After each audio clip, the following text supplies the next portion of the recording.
Bismillahirrahmanirrahim. Assalamualaikum warahmatullahi wabarakatuh. Innal hamdalillah nahmaduhu wa nasta'inuhu wa nastaghfiruh wa na'udzu billahi min syururi anfusina wa min sayyiati a'malina. May yahdihillahu fala mudhillalah wa may yudlil fala hadiyalah. Asyhadu an la ilaha illallah wahdahu la syarikalah wa asyhadu anna Muhammadan abduhu wa rasuluhu la nabiyya ba'dah. Allahumma salli wa sallim wa barik ala sayyidina Muhammadin wa ala alihi wa sahbihi ajma'in, amma ba'd.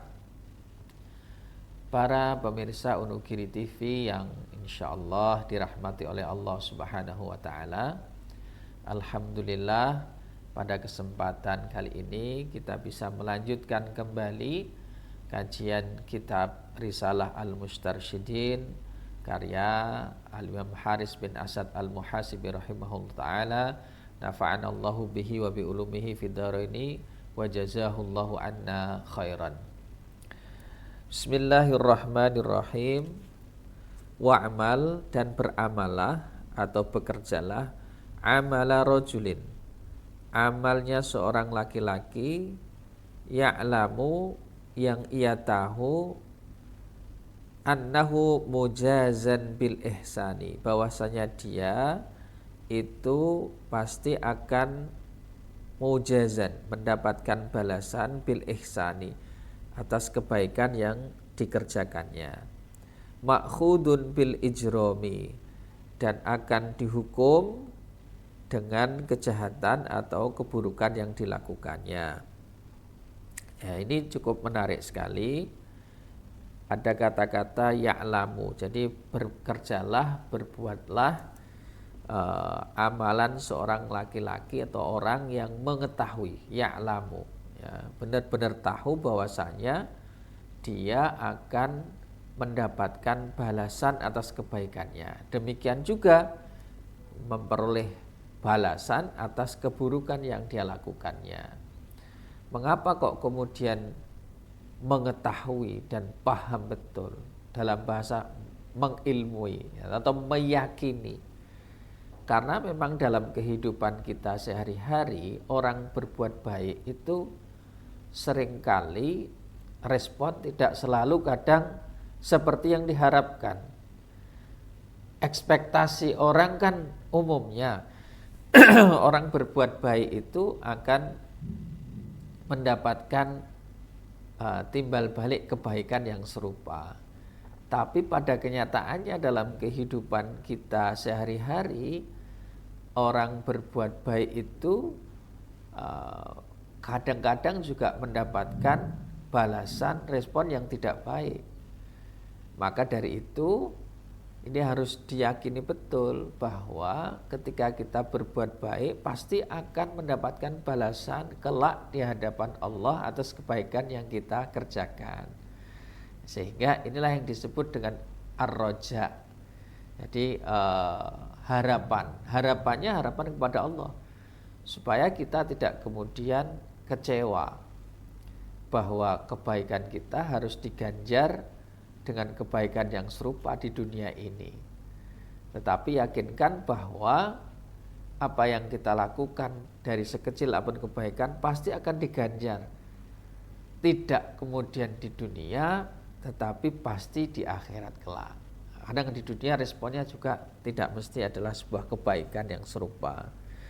Maka satu, ketika kemudian orang itu meyakini bahwa kebaikannya pasti akan mendapatkan balasan besok di hadapan Allah, maka ini membebaskan kita dari rasa kecewa jika kemudian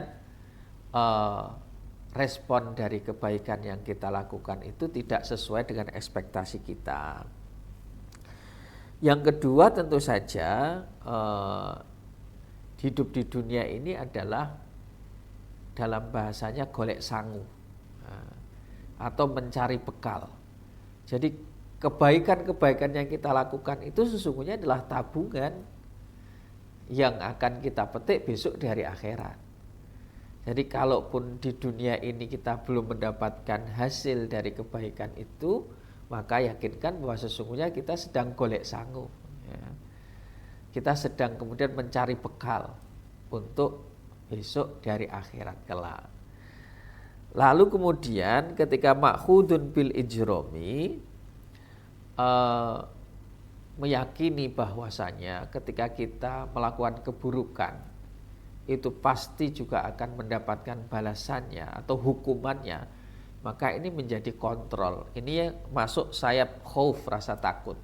Kalau yang pertama adalah rasa mengharap atas rahmatnya Allah, kebaikannya Allah besok di hari akhirat, maka yang di sini ini sebagai kontrolnya, bahwa yakin betul bahwa kalau kita melakukan keburukan sekecil apapun tentu besok akan mendapatkan balasannya. Maka ini kontrol pada diri kita, ibarat rem gitu, itu menjadi rem supaya kita tidak kemudian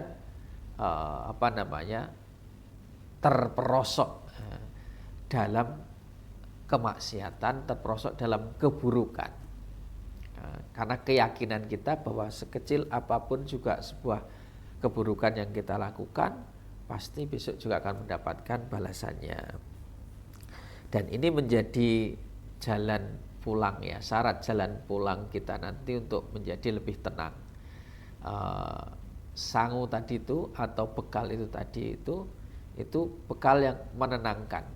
Makanya dalam beberapa kali termasuk penelitian yang saya lakukan terhadap orang-orang yang sudah sepuh, yang sudah usia lanjut, itu kan awalnya setiap orang itu sebenarnya kalau dalam teori terror management teori itu setiap orang itu punya rasa kekhawatiran meninggal dunia, sehingga kemudian ada mekanisme dalam diri ini supaya kemudian menghilangkan rasa takut itu. Lah, di antaranya adalah dengan model ilusi keabadian. Jadi kita merasa diri kita itu akan hidup terus, makanya orang bangun rumah, orang dan sebagainya itu. Nah itu kalau tidak ada kontrolnya itu juga berbahaya. Nah yang menarik adalah di usia lanjut itu rata-rata orang kan sudah merasa dekat dengan ajalnya. Rupa-rupanya ketika yang saya teliti ini adalah orang-orang yang baru belajar membaca Al-Quran di usia yang sudah sepuh, tapi mereka punya komunitas yang bagus. Ternyata teori terror manajemen teori ini tidak berlaku. Dalam makna tidak berlaku adalah mereka akhirnya menyadari bahwa kematian itu pasti akan terjadi. Yang menjadi lebih penting adalah bagaimana menyiapkan bekalnya itu. Sehingga mereka menjadi lebih tenang. Jadi istilahnya mempersiapkan, pokoknya semaksimal mungkin saya hanya mempersiapkan. Ini menjadi kemudian lebih tenang.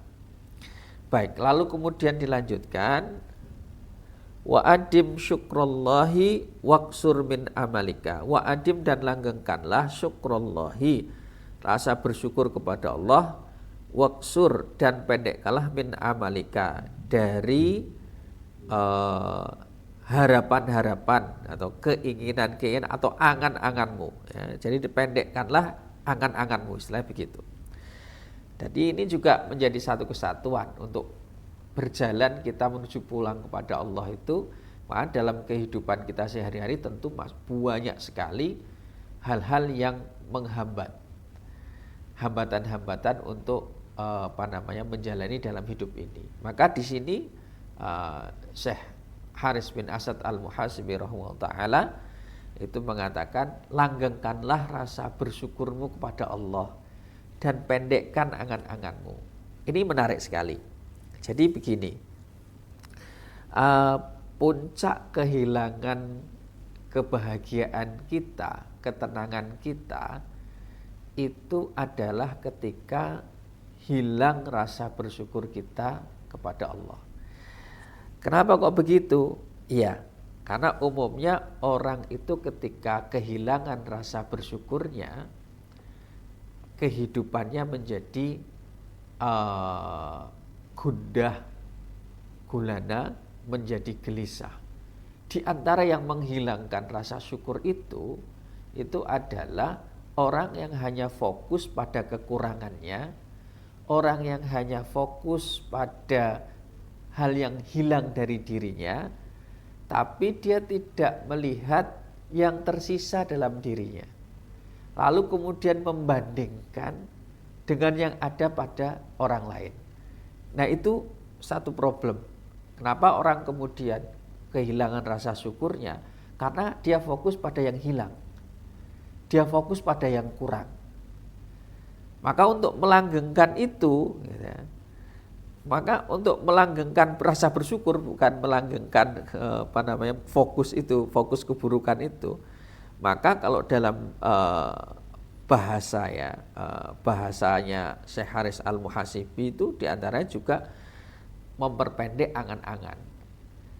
Jadi ibaratnya begini nih, kalau digambarkan sederhana, kita ini semua misalkan sedang dalam duduk antri di halte untuk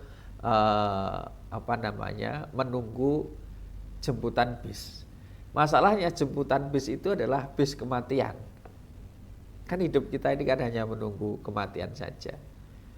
Nah, coba bayangkan kalau kemudian di bis itu hanya ada satu kursi kosong yang memang dijemput. Kira-kira orang berebut nggak sih untuk kemudian naik ke bis itu?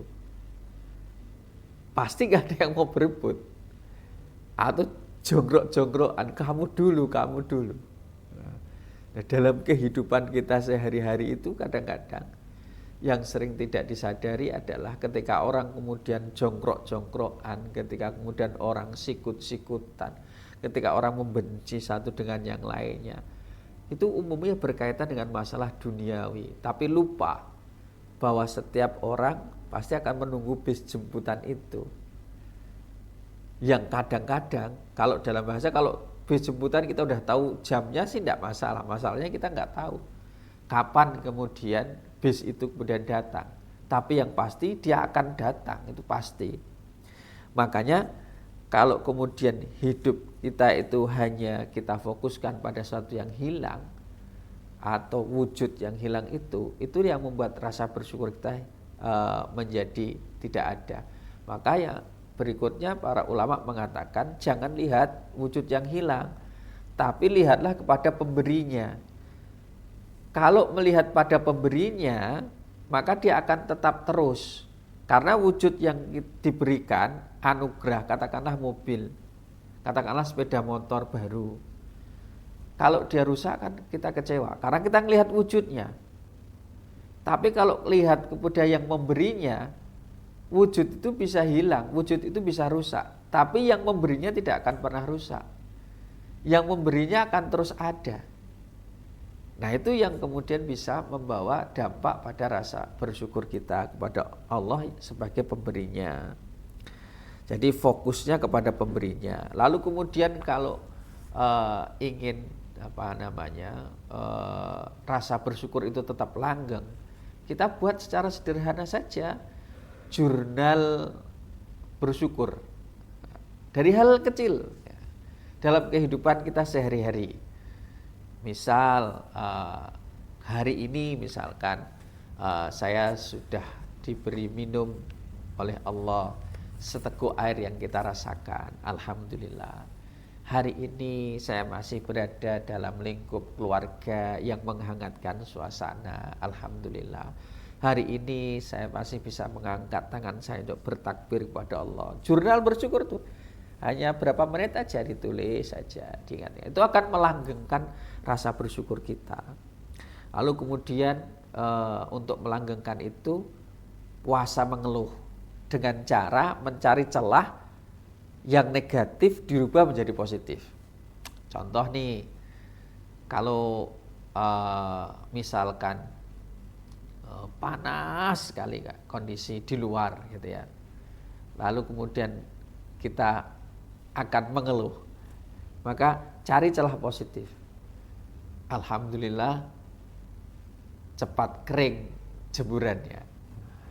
Kalau hujan terus, lalu kemudian kita mau mengeluh, maka cari celah positifnya. Alhamdulillah suasana menjadi lebih dingin.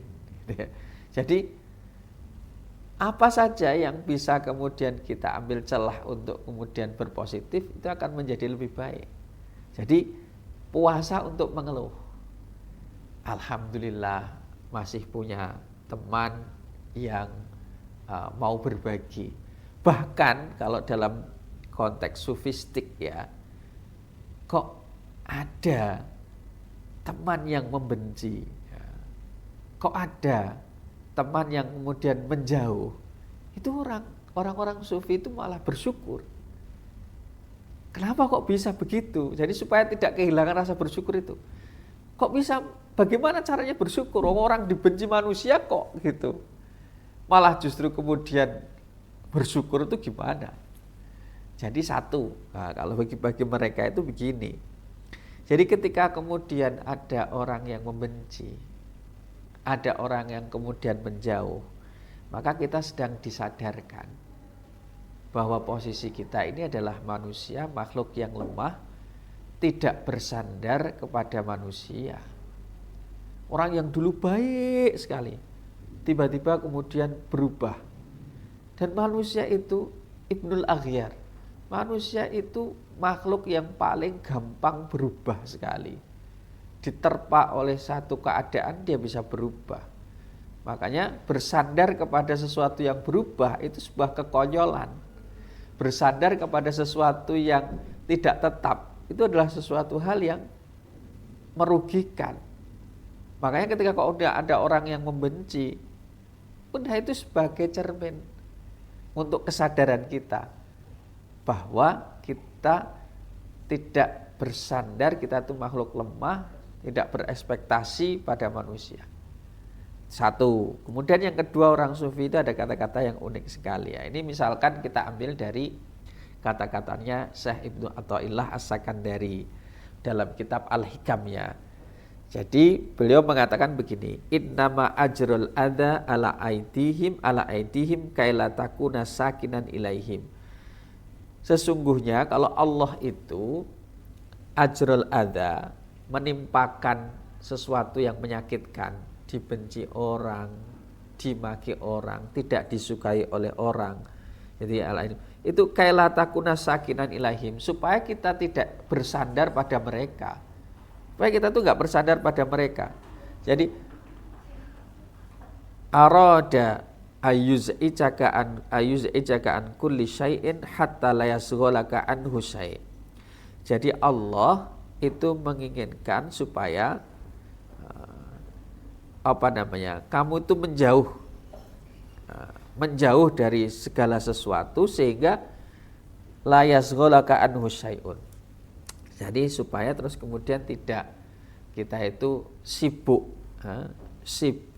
dari sesuatu itu sementara kehilangan Allah.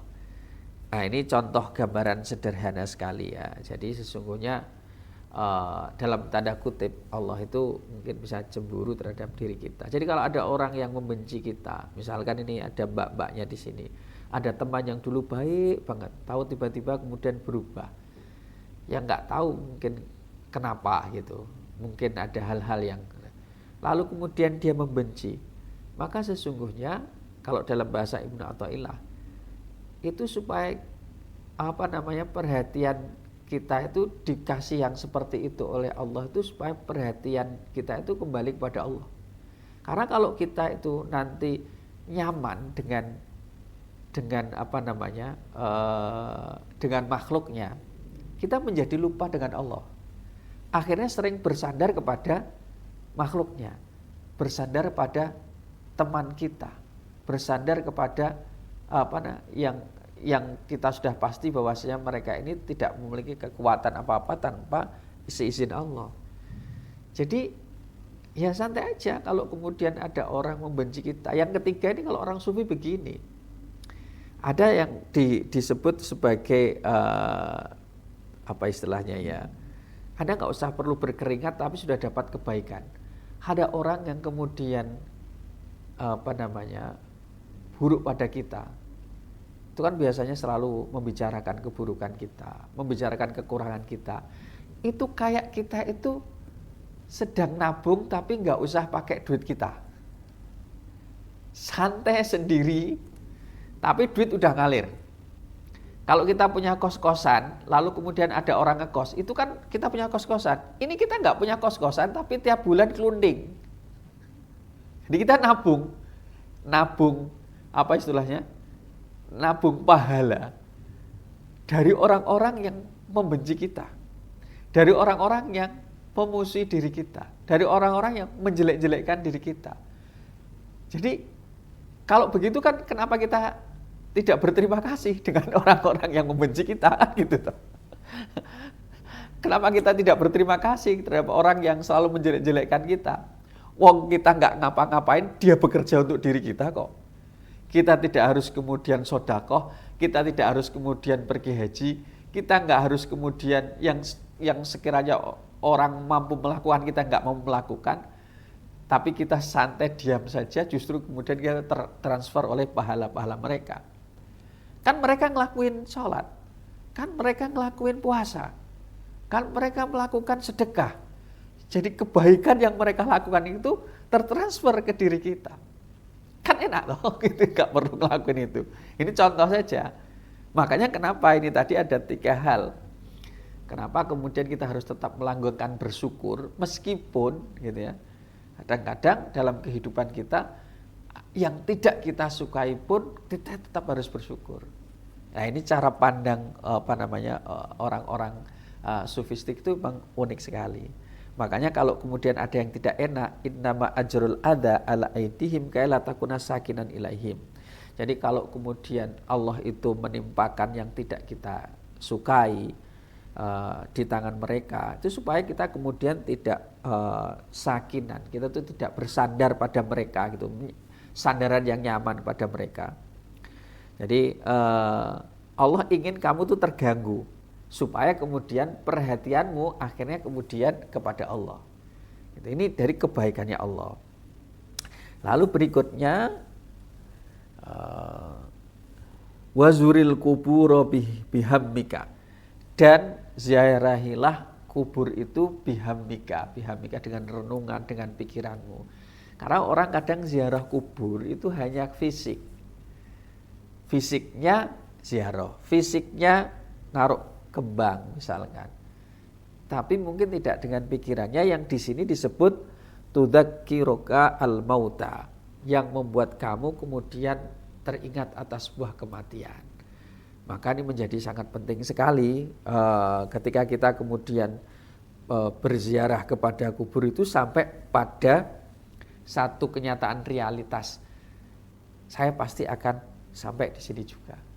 Kalau udah sampai ke situ, itu menjadi pengingat. Maka kafabil mauti wa'idun itu udah benar.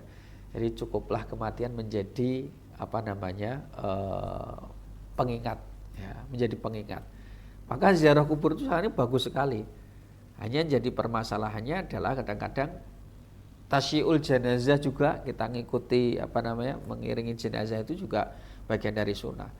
Tapi sebisa mungkin tuh bihammika, dengan renungan, dengan pikiran yang membawa dampak kepada perubahan suasana hati kita sampai ke pikiran kita, sehingga membuat kita itu benar-benar punya keyakinan bahwa satu saat saya pasti akan berada di sini. Semua juga pasti akan saya tinggalkan. Semua pasti tinggalkan. Bahkan orang-orang yang di dunia sangat dicintai kan tetap saja akhirnya juga berpisah. Coba saja jangan cek gambaran sederhana. Teman yang dulu merasa hidup semati gitu kan, bahasanya apa yo melok ning jero kuburan. Nangis-nangis gitu. Suami atau istri, piye to Mas, janjine piye, urip-urip mati bareng kowe kok saiki dhisik. Tapi kan yang baru nangis-nangis tok. Kan ora enek sing mlebu kuburan bareng. Gitu. Artinya bahwa semua akan meninggalkan. Semangat. Dan yang tersisa adalah diri kita sendirian dengan apa? Amal kita. Udah. Makanya ketika di sini disebut wazuril kubur bihamika, itu ziarilah kubur itu memang dengan pemikiranmu, dengan renunganmu, supaya kita kemudian mengingat atas sebuah kematian. Jadi kalau sudah mengingat begitu itu lagi-lagi menjadi kontrol bagi diri kita. Kalau mau ngelakuin sebuah keburukan, kita udah tahu ujungnya bakal kemana sih. Kalau kemudian mau berbuat culas, ujungnya kayak gimana sih. Kalau mau berbuat apa saja yang sekiranya itu merugikan orang lain, ujungnya sampai di mana sih? Ya sampai di situ aja, nggak lebih. Dan prosesnya setelah itu panjang sekali. Maka dari itu di sini sampai dikisahkan. Di sini tuh sampai dikisahkan begini. Ja'a fi siratit tabi'il al-jalil Arabi bin Khuthaim. Jadi seorang tabi'in al-jalil, seorang tabi'in yang agung namanya Rabi' bin Khuthaim. Beliau siapa? Tilmidil sahabi al-jalil Abdullah bin Mas'ud. Muridnya sahabat namanya Abdullah bin Mas'ud radhiyallahu an. Annahu kana idza dakhala ala Abdullah bin Mas'ud, bahwa Rabi' bin Khuthaim ini kalau dia sowan atau bertemu Abdullah bin Mas'ud, yaqulu lahu, Abdullah bin Mas'ud itu mengatakan begini, wallahi law ra'aka Rasulullah sallallahu alaihi wasallam la habbaka. Demi Allah, wahai Rabi' bin Khuthaim, ini gurunya yang ngomong.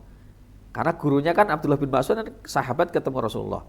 Andaikan Rasulullah itu melihatmu, la ahabbaka, sungguh Rasul itu akan mencintaimu. Wa ma ra'aituka illa dzakartul mukhbitin. Dan setiap aku melihatmu, tidaklah yang aku ingat kecuali adalah orang-orang yang mukhbitin.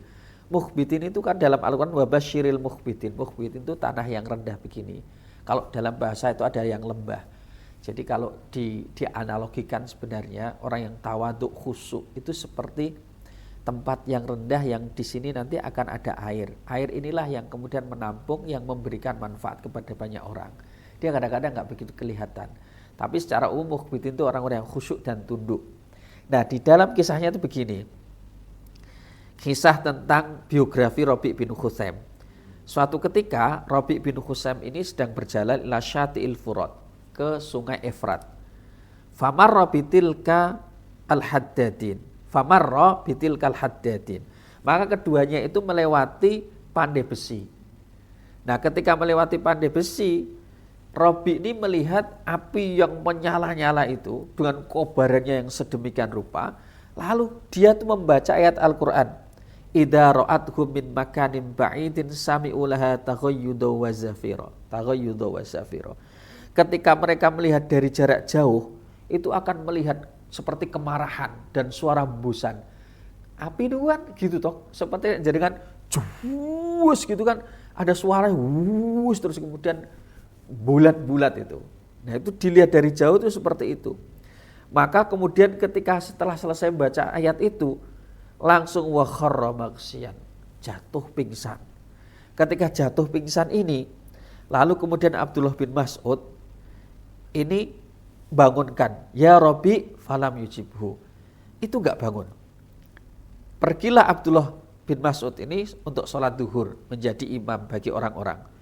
Pulang dari sholat duhur, dipanggil lagi, ya Rabi' falam yujibhu. Tapi enggak bangun juga. Fantolaka Abdullah fasolla bin nasi al-asr. Pergilah kemudian untuk sholat asar. Beliau jadi imam. Pulang dari sholat asar, dibangunkan si Rabi' ini, tidak menjawab juga. Tsumman talaqo Abdullah fasolla bin nasil maghrib. Sampai kemudian maghrib. Pulang dari sholat maghrib ini, dipanggillah Rabi' ini, ya Rabi', ya Rabi', ya Rabi'. Hai Rabi', Rabi', Rabi', dibangunkan, enggak bangun juga. Sampai kemudian beliau mengatakan begini, fama soha min ghasyatihi hatta durbahu bardus sahri. Jadi bangunnya itu kapan? Ketika pas dinginnya subuh baru bangun. Sedemikian rupa. Jadi saking khusyuknya seorang Rabi' bin Khuthaim.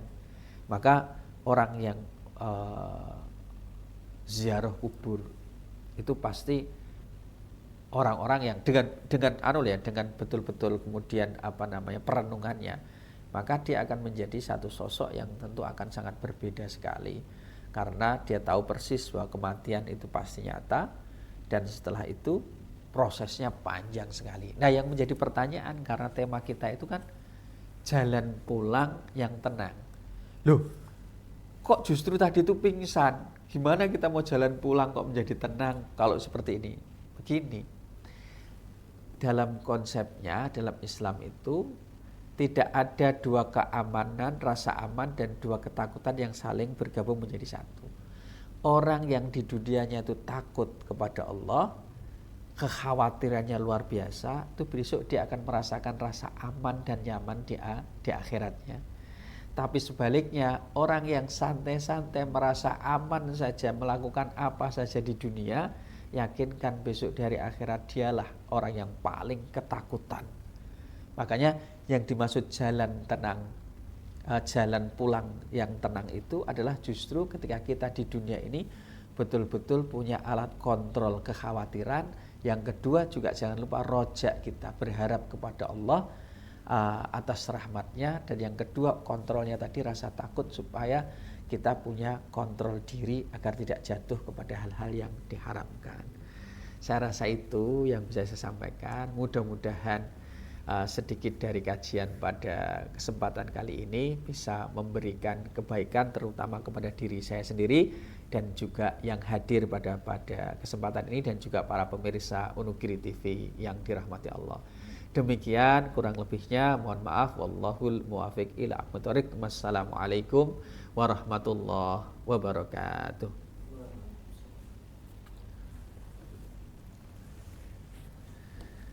Terima kasih, Mbak.